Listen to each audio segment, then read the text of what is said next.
Thank you. This is one of my interests, try to understand how can we deal with risk models and all of the models that we usually have to deal with the circle of emergency or before or after in the recovery. How can we deal? What kind of knowledge can we have about this? So I start with the roadmaps statement, which brings the importance of participatory process and involvement of stakeholders. In fact, I in fact, all the risk management, it's fundamental to have new knowledge in every steps of the emergency circle. Um, one of the most common way of doing this is creating interactions between stakeholders and creating some semiotic changes or doing some way to have organization new capabilities, building new institutional trust or changing perceptions and as roadmap statement, increasing the good practice. So my statement it's based on roadmap, but now I'm going to present three of the most common models to dealing with risk. This is the 31,000 standard. It's very common. They have a sequential approach from the context to the risk treatment in different steps. Uh, this is a way that it's very common in the operational organizations. But in the recent years, and now I will present the new approach about this kind of model, when we can see that the risk management process has right now two different approaches, or some were done. There is 5 topics for risk management framework, where the leadership and commitments are designed by 5 topics, and the 8 principles for risk management that support all of the management process. So we can see here a clear adding process by a previous very clean evaluation for a more conceptual approach. One of the more interesting models for risk management, it came from environmental topics. It's were presented by ERGC, International Risk Governance Council, and this was based on 2 different spheres of assessment. One is the generation of knowledge, and then a decision and implementation actions. This is what I call the circle approach, from the pre-assessment, the risk appraisal, where we have the normal risk assessment process, the concerns about the context of the territory, for example, and then we have a sharing box from where we have the risk judgment. And then we have the risk management from the decision maker to the implementation.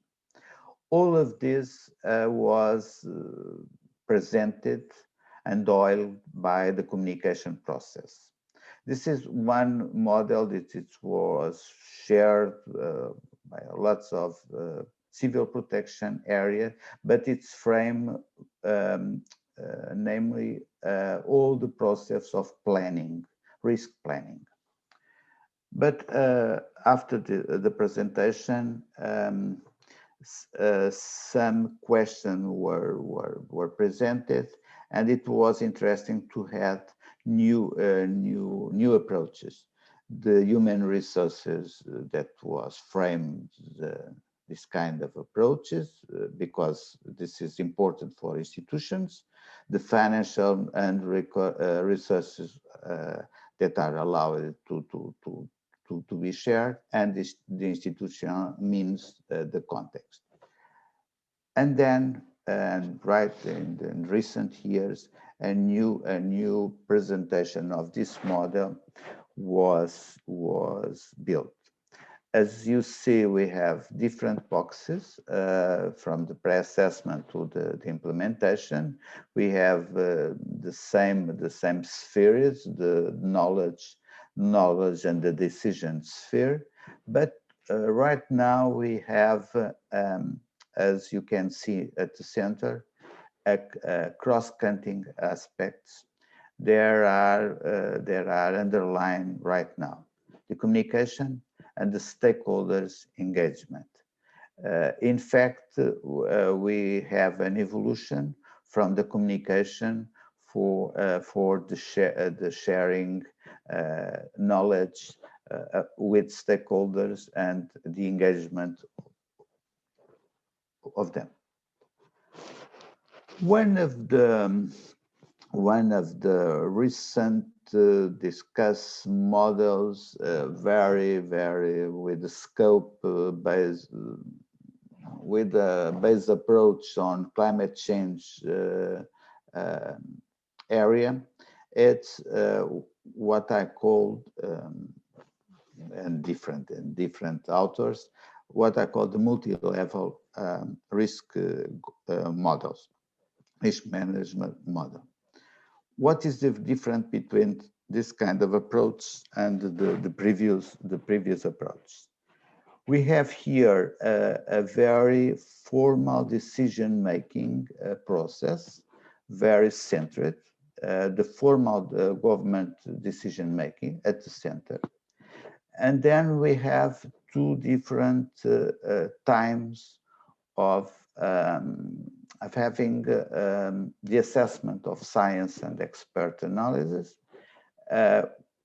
where we can have the decision of mitigation actions or adaptation actions, and we have a time for having deliberation and discussion with the substantive producers, mass media, civil protections, non-governmental organization.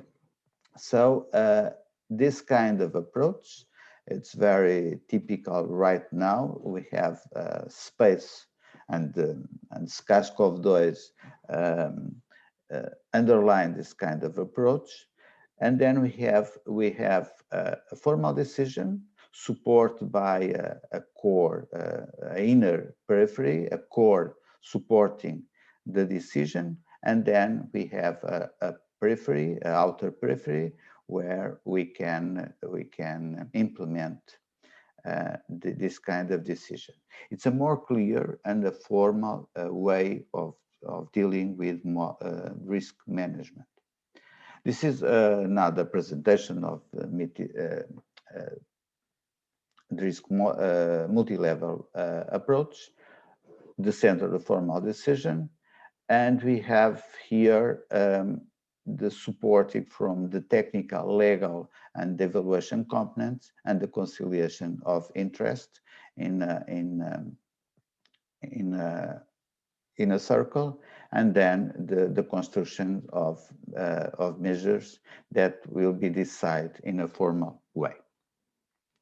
So this is three different approaches for risk management that I can share with you. So supporting this and try to deal with the roadmap process, I consider that it could be important to have some evaluation what could be the adding process of the plurality of knowledge and values on this kind of a process. Not only on the decision-making process, but dealing with different audience levels of perceptions and from different actors. And we can put this kind of implementing model using different speeches. And what I want to say, it came from what this engagement objectives of stakeholders that was presented by the RGC in 2013. They look for the stakeholders, and they understand that they should have three major objectives: the communication, the feedback, and the co-determination. And let me emphasize the co-determination with the self-commitment and the co-regulation management. So here I present what has been discussed in the last 15 years about how can we characterize the different risk process from the different targets, the impacts or the process. And this is one of the very interesting discussion about risk management. But we have here the four different kinds of risk, of topics of risks, from the simple process, the complex process, the uncertain process, and the ambiguous process. And we have different approaches from the routine-based approach for a discourse-based approach. And this is how can we in a simple way understand. The simple risks are based on instrumental and regulatory application that are internal to organization. Complex problem and risk management are when we have different agents, but we need having knowledge from external stakeholders or experts. The uncertain problems where we have a lack of technical data or model validation, and then the ambiguous risk when we have a different perspective, different way of understanding what could be the impacts, and then we should have. Now I'm going to concentrate on this kind of approach, the impacts. And as you see right now, we have a graph with where we put the actors, the types of participation that are supposed to be part in the simple, complex, uncertain, and ambiguous type of risk. And as you can see, we have different steps, normally heading new actors and promoting new approaches and broad approaches on the discussion for risk management. This is, as you can see, it's a graph with the different stakeholders' involvement to make the decision. So we have from the technical and the instrumental adequacy, the scientific demonstration needs, then when we have the one of the process always done is cost-benefit analysis, and then the strategic deliberation and the co-productions of decision. And in this kind of approach, the value of communication is increasing from the simple to the ambiguous process, and this should be underlined in all the process. So this is what I want to share with you. And the management decisions are always moments of challenge, evaluating resources, promoting interactions, adjusting for predefined models. This is very important to have in mind, and taking responsibility. Decisions are a balance between instrumental capabilities, technical and scientific knowledge, and response to doubts and social pressures. And the role and activity of different experts and stakeholders is increasing, recognized in the decision-making nexus. On the other hand, the common understanding of decision making is in a multi-hazard context with different actors must have an adequate and conceptual view of risk management model. I always try to underline this. It's important to have in all the scope of the complete understanding what kind of model are we using.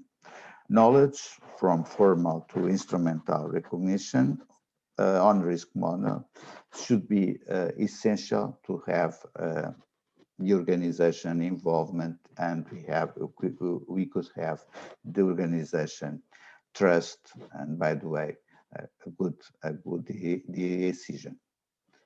I put here in the simple way, how can we share all of this in the more from the more simple way of look for this in the matrix when we have the consequence and likelihood. If we put here the type of responses, we have here on the green area the operational adequacy. When we go to different levels of consequences or likelihood, we need scientific demonstration, and then cost benefits statement. And in the red area, we always need to be part of a deliberative demonstration with the strategic approach. When we look this kind of approach by the perspective of actors, we have here in the green area the technical and scientific actors in internal way. Then we have the heading here the external intervention, then the involvement of stakeholders, and then not only the stakeholders, all the citizen groups. We have here the simple problems, the complex problems, the uncertain problems, and the ambiguous problems. And this is the background to have a good decision model. And thank you. This is what I want to share with you. Thank you very much, Alexandre Tavares, for your very nice and clear presentation. I don't see yet questions from the audience, but if you allow me, I'd like to put you a question. The models that you presented show us clearly that the decision process involves collective participation.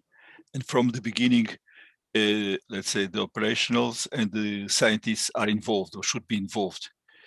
But we still have sometimes people that don't understand this, and they don't want to accept that other groups, other professions are involved. How can we overcome this lack of perhaps knowledge or understanding or even intuition, I would say? Thank you, Professor. It's a good question, and because of the reasons of the question, I said before that it's important to have in our process of decision a clear view what is the model that we are dealing. Most of the decision models, we are doing this with unclear way because we don't have the perspective what is the background that should support our decision. When we have this kind of approach and we should present for the decision maker, for the institution, that this is our model. I like more or less, it's not important to discuss right now. If we have the model clear, we should understand what are the topics and the variables that support this. This is one kind of approach that could be a good start. And then I think the communication and the involvement are more recognized right now than 10 years ago. And I think SARS-CoV-2 demonstrated the need of the involvement of different parts. We should have clear formal decision, but we should have some course of end moments and intervention dealing with. And I think all of the persons that are involved in decision making about risk are now very concerned. So my first recommendation is make clear what model are we using for risk management. Thank you very much, Alexandre. Now I have several questions. One from Chiara Casarotti, who congratulates you for your presentation and is asking if you can give some practical example of an uncertain problem. And from Guy Taylor, he wants to hear your views on how necessary it is to have transparency in the processes that you are advocating for the involvement of all stakeholders, not only the that are under the premise of agreeing or disagree a joint decision. Okay, please. Okay, the first question, I think I could present two examples. SARS-CoV-2, it's a good example of uncertainty. We have different approaches in the last 15 months. But I make these approaches for instance, in Portugal, about the coastal areas, the erosion and the flooding process in coastal areas. And this is all of the decisions required a good involvement of stakeholders, because we have a lots of conflicts, we have a lots of interest, so it's uncertainty problems, and for dealing with risk erosion or risk about process of erosion and the flooding process in this area. About the question about transparency, it's a good question. It's something that it's very noted right now. I like the multi-level model, because it makes clear who is the responsible person or the responsible core of decision, and make clear, for instance, the moment and who is sharing and who is having new information or new elements for the decision. This is one, for instance, in in the United States, it's very common, this kind of approach. All of the building of the approach of administration is it's doing by this kind of approach. And here, if we have a multi-level, we could control the moment that we have heading elements and not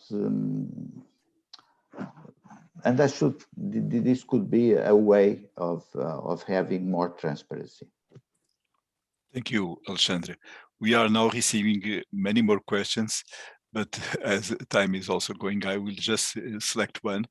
Okay. And give also some people are asking for the presentations if they will be available. I inform you that this webinar is being recorded, so you later can get in YouTube all the seminar. Of course, you can see again the presentations. But the question, one of the questions that is put here from Samuel Rufat, is if there is a balance to consider between scientific robustness and efficient communication. Before this, he asked, how much should the scientific community stress the uncertainties of the models, their robustness or validity to the decision makers and civil society? So if there is a balance between considering scientific robustness and efficient communication. I don't know if the question is clear for you, please. It's a very deep question. There is always a tension between these two poles. It's the reliability of process, the validation of models. It's always put in the different level of the communication, and I think this is completely wrong. One of the most interesting discussion about this, it's about the confidence and the trust about risk governance, for instance. And the communication should be a very the foundation about the kind of trust. And it's difficult to promote trust if we don't understand and try to share the reliability of process and what kind of models are supporting our decision. For instance, 10 years ago, I made an approach in a small county in Portugal, and I have a strict way of understanding, trying to create a new approach of risk mitigation. I try to understand the process, the impacts, and try to validate it. All of this with different models, and then it was not clear, and it was 30,000 people involved. It's a small county, and it was not clear how can we put this in the territory. How can we involve the people? And then we try to get a communication plan, and then we have a huge incrementation of trust. And it was very interesting. I was very surprised at that moment. The communication was very important. I couldn't have the points of concentration. I could not implement, for instance, points of concentration for evacuation measures and for a fire, for instance, if we don't have a communication process very clear, very understood by the people, very understood from the different association of the community, for instance. And this is always a very tough problem, doing how can we put the model in the same way of the communication. This is what okay, thank you. Thank you very much, Alexandre. There are other questions. We will send them to you.